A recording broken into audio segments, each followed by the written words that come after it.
Hai Andika, guys, di video kali ini kita akan mencoba membandingkan antara laptop dengan harga 5 jutaan melawan laptop yang harganya 10 kali lipatnya. Yang kalau misalkan saya sebut angkanya mungkin kalian agak-agak sedikit ngilu juga di ginjal, atau saya sebutkan aja.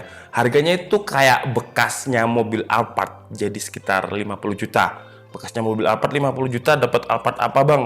Ya, Alphard bekas banjir lah. Nah, di video DKID itu atau di channel DKID itu kita sering banget membahas tentang perbandingan ya. Saya udah pernah melakukan perbandingan antara MOSFET murah versus MOSFET mahal, MOS murah versus MOS mahal. Kemarin saya bahas Gorilla Pod murah 100.000 versus 1 juta. Dan itu pun juga 10 kali lipatnya. Nah, padahal konten utama saya itu paling banyak laptop atau mayoritas laptop. Tapi saya juga belum membahas perbandingan antara laptop murah versus laptop mahal. Nah, di video kali ini akan kita bahas sebenarnya seberapa besar perbandingan performa dan juga apa aja perbandingannya kalau dibandingkan laptop dengan harga 5 jutaan versus laptop 50 juta. Tapi seperti biasa, sebelum kita mulai videonya, buat kalian yang belum makan, makan dulu. Kalau udah makan, langsung aja subscribe channel ini. Karena di channel ini kita akan membahas informasi menarik mengenai dunia kecil dan juga teknologi yang akan membuat hidup kalian lebih inspiratif dan produktif. Oke, jujur aja sebenarnya saya bingung mau ngawalin dari mana. Karena selisih gap harganya itu 10 kali lipatnya, dan 5 juta ke 50 juta itu selisih 45 juta pasti mahal banget. Jadi for your information aja, kedua laptop ini udah pernah kita bahas, udah pernah kita review. Yang ini adalah XP Athlon dengan spesifikasinya XP Athlon 300U 2 core 4 thread, memori RAM-nya 8 GB, SSD-nya 512 GB, dan untuk yang ini, sebentar, dia graphic card-nya pakai IGP atau Integrated Graphic Card, jadi nggak ada add-on atau VGA tambahan di sini. Sedangkan yang 50 juta ini spesifikasinya Intel Core i7 9750H 6 core 12 thread. Jadi dari segi CPU selisihnya udah 2 kali lipatnya. Ini 2 core 4 thread, ini 6 core 12 thread. Dari segi VGA dia ada IGP-nya dari Intel HD plus add-on-nya itu graphic card tambahnya itu pakai RTX 2060. Dan untuk SSD-nya dia pakai 512 GB Gen 3 ya, yang speednya itu sekitar 3000 Mbps. Kalau ini tadi Gen 2, speednya sekitar 1500-an Mbps. Tapi ini SSD-nya plus 2, jadi dia pakai konfigurasi retro, di mana dia slot M.2-nya ada 2 dan udah terisi penuh, dan dimasukkan ke settingan konfigurasi retro. Totalnya berarti lebih dari 1 terabyte. Kemudian untuk layarnya, yang ini dia udah Full HD dan juga udah IPS, yang dengan harga 5 juta udah Full HD IPS, menurut saya udah keren XP. Dan kalau ini dia 4K dan dia udah 100% sRGB. Kalau ini Full HD IPS belum 100% sRGB, ada di angka 60-an persen sRGB. Sedangkan Acer 4K tapi juga 100% sRGB.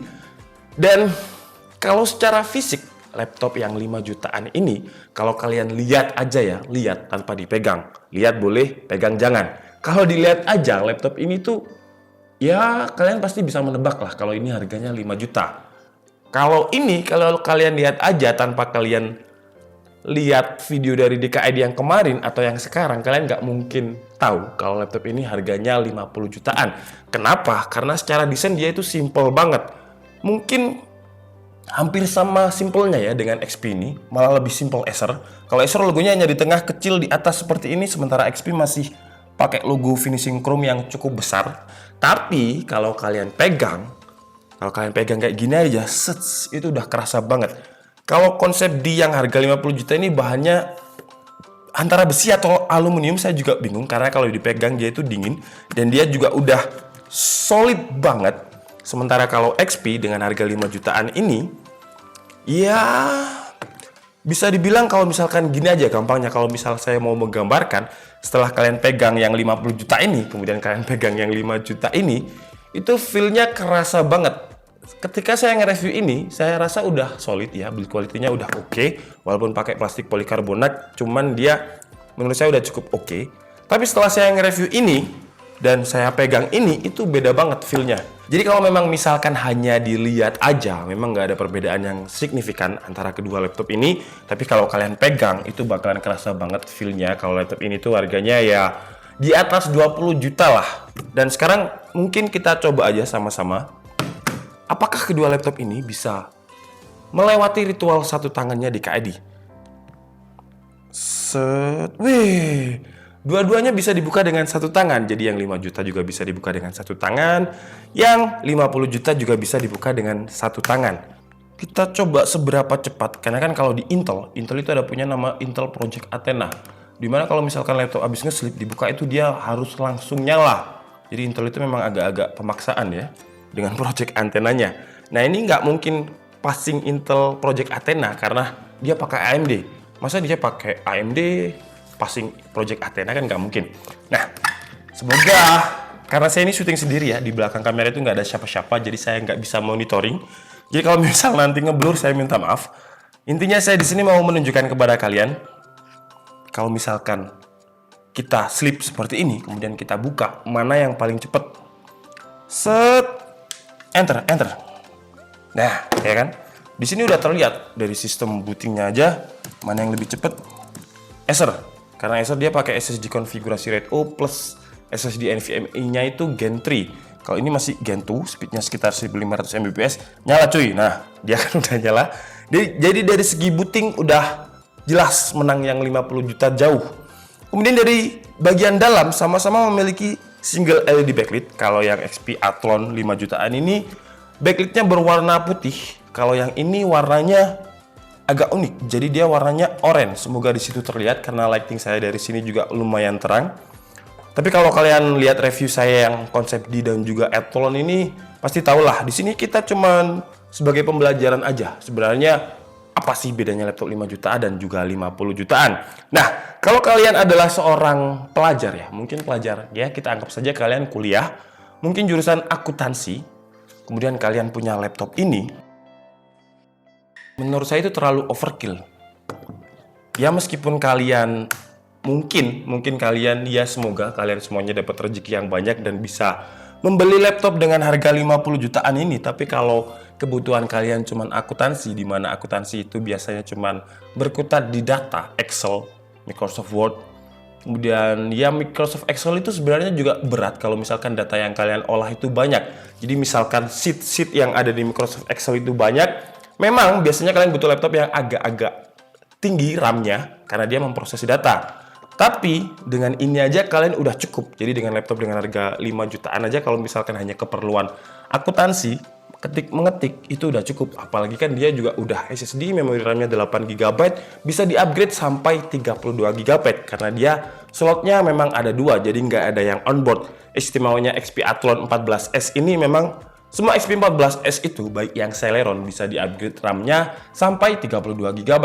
Nah, kalau Acer konsep D7 dengan harga 50 jutaan ini juga bisa digunakan Excel. Siapa bilang nggak bisa? Semakin mahal itu memang semakin bisa buat apa aja.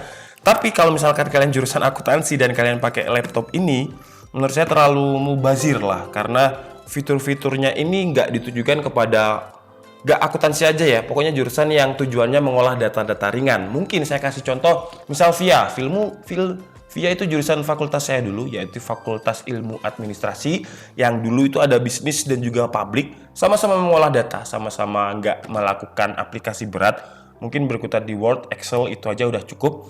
Nah, kalau misalkan jurusan teknik sipil itu masih malam aja masih banyak laler loh rumah saya ini ya. Ya, kalau jurusan teknik sipil itu dia mengolah kayak desain jembatan ya, karena dulu sempat saya waktu kuliah itu ada di UB itu jurusan teknik sipilnya menang kayak desain jembatan gitulah pakai 3D. Nah, kalau itu kalian pakai laptop ini bisa tapi maksa. Nah, kalau ini bisa tapi gas aja kayak gitu.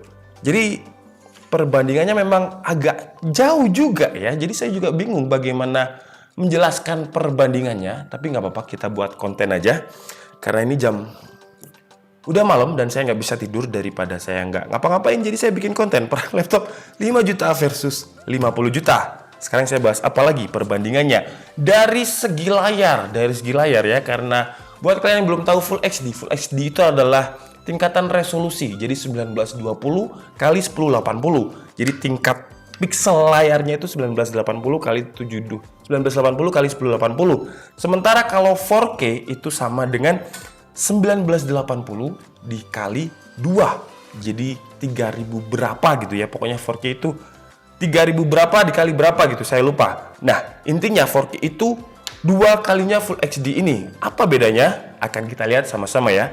Nah, sekarang kita coba untuk memutar video di YouTube yang resolusinya sama-sama 4K. Yang 5 jutaan ini kita putar pakai video 4K. Yang 50 jutaan ini kita putar juga pakai video yang sama, resolusi 4K juga. Nah, kalau kalian lihat kualitas warnanya itu bakalan beda banget. Semoga di kamera nanti bisa kalian melihat bagaimana perbedaannya. Tapi intinya kalau kalian lihat secara live, secara mata kalian langsung, kalau kalian lihat merahnya itu kalau di 4K yang 100% sRGB ini, merahnya itu merah banget. Sementara untuk yang Full HD display yang masih 60% sRGB ini, merahnya itu agak-agak memudar. Jadi kayak orang pucet, kayak orang tipes gitulah kalau misalkan saya menggambarkan secara sederhana ya. Jadi intinya kalau misalkan ada warna-warna orange, itu orange-nya itu kayak agak-agak kuning gitu. Jadi orange pucet. Sementara kalau yang di layar 4K itu orange-nya itu bisa orange banget. Apalagi yang Acer Concept D ini dia sudah memiliki sertifikasi yang namanya Pantone Display yang 100% Adobe RGB. Jadi maaf saya tadi salah ya, 100% sRGB. Seharusnya ini sudah 100% Adobe RGB. Beda antara sRGB dan Adobe RGB itu beda. Biasanya 60% Adobe RGB itu setara dengan 100% sRGB. Nah, ini sudah 100% sRGB. Sementara yang 5 jutaan ini 60% sRGB. Jadi sekitar kalau Adobe RGB mungkin sekitar 20 atau 30-an% Adobe RGB. Oke, jadi perbandingan secara mengolah data secara ringan di Office ya, kedua laptop ini bisa. Jadi kalau kalian kebutuhannya cuma Office ringan, nggak usah beli yang mahal. Kalau yang murah udah sanggup, nggak usah beli yang mahal. Meskipun kalian punya uang, menurut saya nggak usah beli yang mahal. Kalau kata saya lupa siapa yang nge-quote ya. Bergayalah sesuai dengan dompet kalian. Aduh, siapa yang nge-quote ya? Pokoknya gitulah. Kalau di teknologi atau terutama di laptop ataupun di smartphone sama juga. Belilah sesuai dengan kebutuhan. Jadi kalau kebutuhan kalian cuma mengolah data, saya sarankan nggak usah yang inilah. Beli yang 5 jutaan aja ini udah cukup. Dan sisa uangnya, meskipun kalian punya uang, jadi sisa uang kalian 45 juta. Jadi kalian buat beli yang lain, beli buku atau beli apapun, beli cilok kayak sama rombong-rombongnya juga nggak masalah. Nah, jadi intinya kalau digunakan untuk mengolah data ringan, kedua laptop ini nggak akan terlalu signifikan perbedaannya. Tapi kalau udah masuk ke kategori yang lumayan berat, contoh, misal kalian adalah seorang editor, kemudian kalian menggunakan software editing seperti Adobe Premiere Pro, Photoshop, After Effects, Lightroom, dan Final Cut atau software-software editing lain. Kalau misalkan kalian menggunakan hanya sequence yang sedikit ya, maksudnya cuma 1 layer, 2 layer, 3 layer, laptop ini tuh pun masih bisa. Tapi kalau kalian udah masuk ke jenjang yang profesional yang mungkin 20 layer, 30 layer, kalian bakalan butuh laptop yang harganya 50 juta ini. Kenapa? Karena dia memori RAM-nya aja udah 32 GB, sementara ini kan masih 8 GB.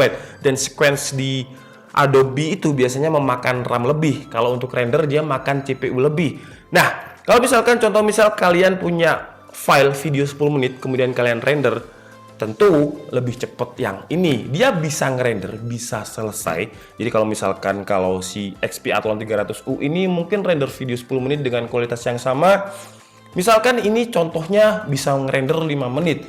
Tapi kalau ini bisa 1 menit karena dia 6 core, 12 thread. Sementara untuk Athlon 300 ini 2 core, 4 thread. Dan Adobe itu biasanya pakai CPU rendering, beda dengan DaVinci. Kalau DaVinci itu bisa CPU rendering dan juga bisa NVIDIA rendering, GPU rendering. Kemudian masuk ke perbedaan lain, mungkin ke perbedaan gaming. Kalau laptop ini harga 5 jutaan ini kalau kalian gunakan untuk gaming ringan, ya ampun lalarnya banyak banget. Kalau kalian gunakan untuk ngegame ringan seperti Dota 2, CSGO, game-game yang nggak terlalu membutuhkan graphic card lebih, ya dia masih ngangkat tapi nggak mungkin bisa di resolusi Full HD sampai 144 Hz, itu nggak mungkin.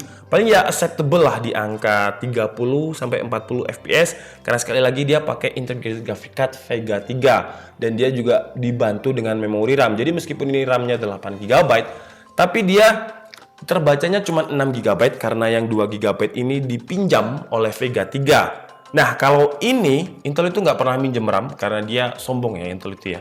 Jadi dia ngerasa ya udahlah nggak usah pinjam RAM, langsung aja pinjam Nvidia kayak gitu. Kalau dia nggak butuh pinjam Nvidia karena dia punya Radeon sendiri.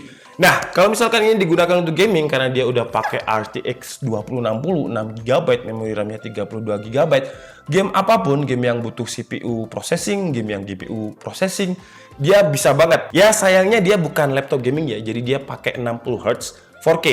Misalkan saya turunkan resolusinya jadi Full HD, tetap dia nggak ada settingan 144Hz. Karena memang tujuannya laptop ini itu digunakan untuk kreator. Dan mungkin kalian tanya, kenapa kok laptop konten kreator atau laptop kreator pakai RTX 2060 nggak pakai Quadro? Untuk Acer konsep di ini banyak SKU, dan yang Quadro itu ada yang sampai RTX 3000, pokoknya yang belakangnya Pro itu setahu saya dia pakai konsep, misal konsep di 7 Pro dia pakai RTX yang Quadro, jadi 3000, 2000 berapa gitu, pokoknya Quadro. Kita bandingkan dari segi desain, udah. Dan kalau desain itu preference masing-masing, karena ini desain 50 juta, ini desain 5 juta. Dan sebagus-bagusnya desain 50 juta ini pasti ada aja yang nggak suka.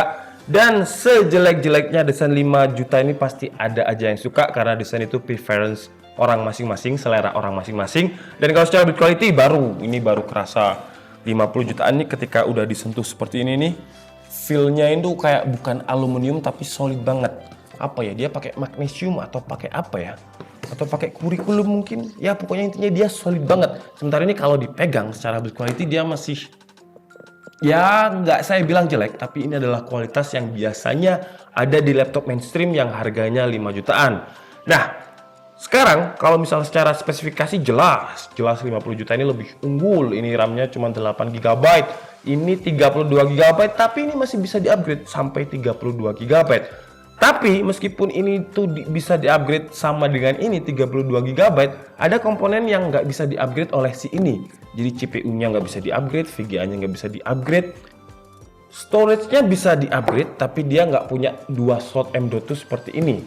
Jadi meskipun kita meng-upgrade ini ya, kita jadikan RAM-nya 32GB, SSD-nya 1TB sama dengan yang 50 jutaan ini, itu masih bottleneck. Apa yang membottleneck adalah CPU-nya. Karena CPU-nya dia masih 2 core, 4 thread, sementara ini 6 core, 12 thread plus RTX 2060 6GB.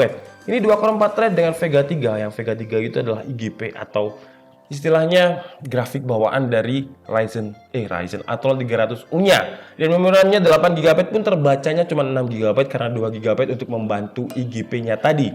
Nah, jadi meskipun ini kalian upgrade semaksimal mungkin, gak akan bisa menyaingi ini. Jadi kalau misalkan untuk kegiatan yang agak berat, contohnya seperti Premiere Pro tadi, misal kalian ngedit dengan 40-50 layer, ini nggak akan kuat, pasti not responding. Kemudian untuk gaming ya ini bisa Dota 2, CSGO bisa, mungkin Zuma, kemudian Plant vs Zombie, Solitaire, dia bisa, kan sama-sama juga game ringan. Tapi kalau ini karena dia pakai RTX 2060, kalau misalkan kalian ada game yang sudah support dengan ray tracing, di mana ray tracing itu adalah intinya realistik lah. Nah, kalau misalkan kalian pakai ini, gamenya udah support RTX, itu bakalan nyaman banget digunakan untuk ngegame karena gamenya intinya dia akan kerasa lebih real gitu aja lah, biar gampang ya jelasinnya ya. Nah, jadi intinya di video kali ini 5 juta versus 50 juta, yang ini sama-sama laptop, yang bentuknya juga sama-sama persegi panjang, yang bisa ditutup seperti ini, bisa dibuka dengan satu tangan juga seperti ini. Intinya bentuknya clamshell tradisional, sama-sama kotak persegi panjang gini lah intinya. Tapi yang satu 5 juta, yang satu 50 juta. Bedanya apa? Ya bedanya itu tadi, spesifikasi dan juga performa. Dan sesuaikan dengan kebutuhan kalian. Sekali lagi, beli apapun, termasuk beli fashion, beli apapun, sesuaikan dengan kebutuhan kalian. Contoh, misalkan kalian baru masuk kuliah, kalian maba, kemudian kalian beli langsung laptop 50 juta. Tergantung, kalau misalkan jurusan kalian mengharuskan laptop dengan graphic card yang kuat, CPU yang kuat, ya nggak masalah. Karena itu bakalan membantu workflow banget. Tapi kalau kalian cuma jurusan akuntansi, kemudian intinya jurusan yang mengolah-olah data ringan, Microsoft Excel, seperti sekretaris, kemudian via akuntansi, ekonomi manajemen, hukum, ya pokoknya yang mengolah-olah font, ya intinya mengolah font di Microsoft, itu kalian beli ini aja udah cukup. Yang penting pakai SSD aja udah cukup, cepet banget. Memori RAM minimal ya 8 GB lah udah cukup. Tapi kalau kalian udah masuk ke jurusan arsitek, 3D modeling, teknik sipil, dan jurusan lain-lain yang membutuhkan CPU dan juga GPU processing yang kuat, ya baru kalian bisa beli laptop ini. Yang menurut saya juga terlalu masih overkill untuk anak kuliah ya. Nah ini mungkin maksudnya kalau misalkan orang-orang yang udah kerja arsitek seperti yang ngerjain rumahnya Arif Muhammad itu siapa namanya? Angkasa Cerah atau Angkasa Putra, itu baru boleh nih beli laptop ini karena dia satu project aja mungkin udah balik modal. Ya intinya kalau kalian beli laptop itu sesuaikan dengan kebutuhan, dan intinya konten ini tuh apa? 5 juta versus 50 juta ini terlalu jauh gapnya. Iya, konten apa ini? Apalah. Ya, gitulah pokoknya.